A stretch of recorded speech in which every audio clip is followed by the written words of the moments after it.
लाहौर के मुख्तलिफ इलाकों में मूसलाधार बारिश का सिलसिला जारी है। शहर में सबसे ज़्यादा बारिश 100 मिलीमीटर लक्ष्मी चौक में रिकॉर्ड की गई। मज़ीद जानते हैं डॉन न्यूज़ के नुमाइंदे मियाँ शुएब से। मियाँ शुएब, बताइए शहर के किन किन इलाकों में कितनी बारिश रिकॉर्ड की गई और निकासी आप की सूरत हाल से भी आगाह कीजिएगा।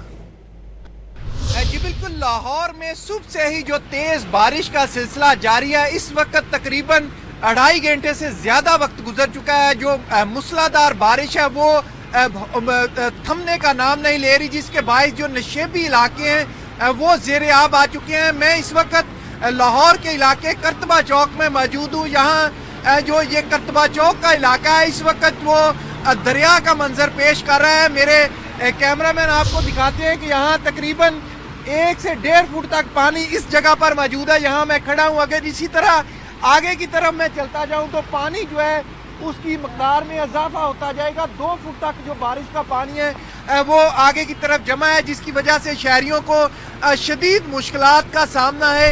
इंतज़ामिया की मशीनरी, जो इंतज़ामी अदारे हैं, वो इस वक्त इस पानी के आगे बेबस दिखाई दे रहे हैं, क्योंकि लाहौर के मुख्तलिफ इलाके इस वक्त जो ज़ेरे आब आ चुके हैं, जिसमें लक्ष्मी चौक का इलाका हो, वारिस रोड हो, इसके साथ साथ चबुर्जी और दीगर जो समनाबाद में दीगर जो इलाके हैं उनमें इस वक्त बारिश का पानी जमा है, जिसकी वजह से शहरियों को शदीद मुश्किलात का सामना है। और जो मकामी रहायशी हैं वो अपने घरों में महसूर होकर रह चुके हैं, क्योंकि बारिश के पानी की वजह से वो निकल नहीं पा रहे। दूसरी जानब महकमा मौसमियात का कहना है कि ये जो बारिश का स्पेल है ये मजबूत स्पेल है। इसमें आइंदा 24 घंटे तक वक्फे वक्फे से जो बारिश है वो होती रहेगी। जी।